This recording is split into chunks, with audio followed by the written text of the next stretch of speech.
Vamos a mirar un ejercicio que es el límite en 3 dimensiones de una función. ¿Sí? Que dice, límite cuando la x, y tiende a 0, 0, de x a la 3 sobre x al cuadrado más y cuadrado. ¿Sí? Si ustedes, digamos, introducen este 0 acá en esta x, ¿sí?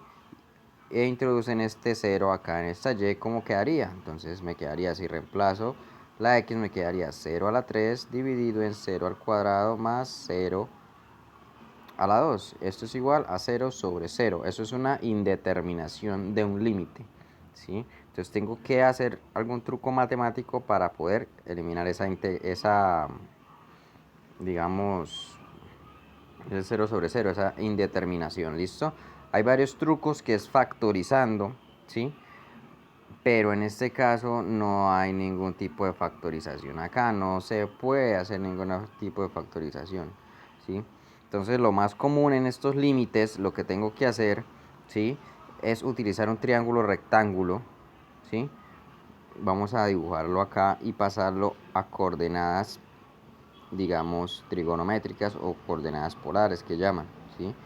Entonces acá vamos a llamar esto X y esto lo vamos a llamar Y, ¿sí? Entonces esta sería la hipotenusa R, ¿sí? Entonces según el teorema de Pitágoras, R cuadrado va a ser igual a X al cuadrado más Y al cuadrado. Esto es el teorema de Pitágoras, ¿sí? Entonces, cuando ya tenemos el teorema de Pitágoras, podemos despejar de acá, de las funciones trigonométricas, algo que podríamos decir que este es el cateto adyacente, ¿cierto? Entonces acuérdense por ahí en el bachillerato en cálculo 1, que decía que el cateto adyacente era la hipotenusa por el coseno, ¿cierto? Porque la adyacente es con coseno siempre, ¿sí? Entonces, ¿qué quiere decir? Que x es igual a la hipotenusa, que es r por el coseno del ángulo, ¿sí? Y la y, que es esta que está acá, va a ser igual a la hipotenusa por el seno del ángulo, ¿cierto? Esto sale del teorema del triángulo rectángulo de Pitágoras, ¿sí? Estas son las funciones que se dicen trigonométricas. X, que es el adyacente, ¿sí? Y Y es el opuesto, ¿sí?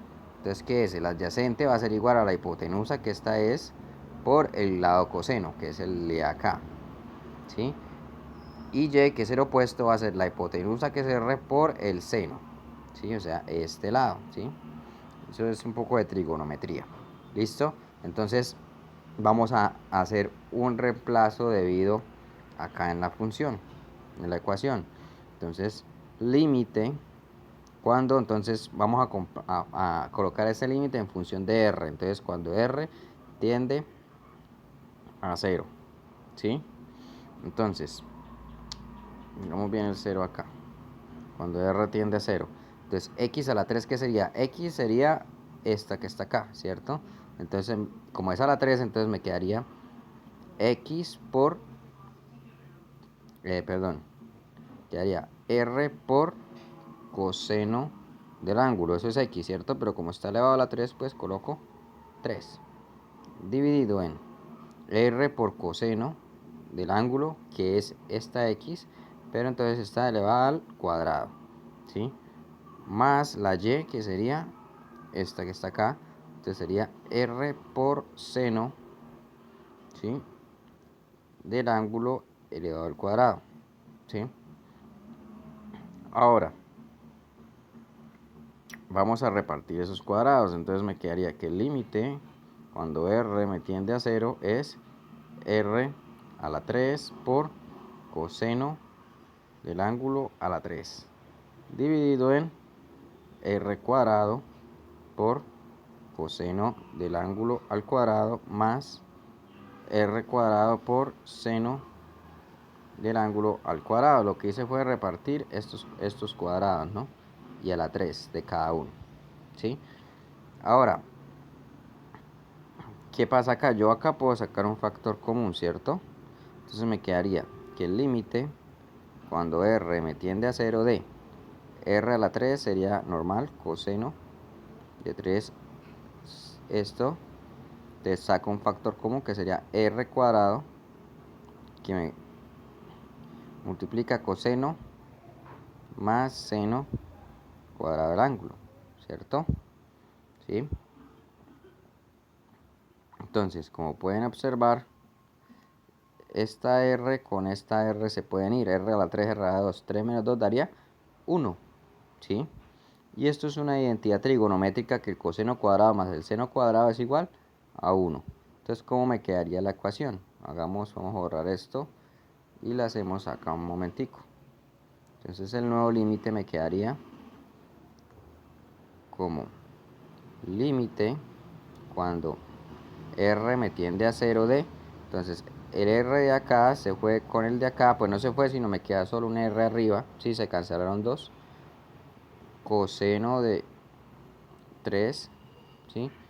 Dividido en 1, que sería este 1 que está acá, que es coseno cuadrado más seno cuadrado es igual a 1, ¿sí? Y ahora, ¿qué pasa? Como esta r tiende a 0, ¿sí? Entonces reemplazamos por 0, entonces el límite cuando r tiende a 0, pues va a ser 0 por coseno a la 3 de teta. Y esto pues sería 0, ¿cierto? Entonces la respuesta es 0.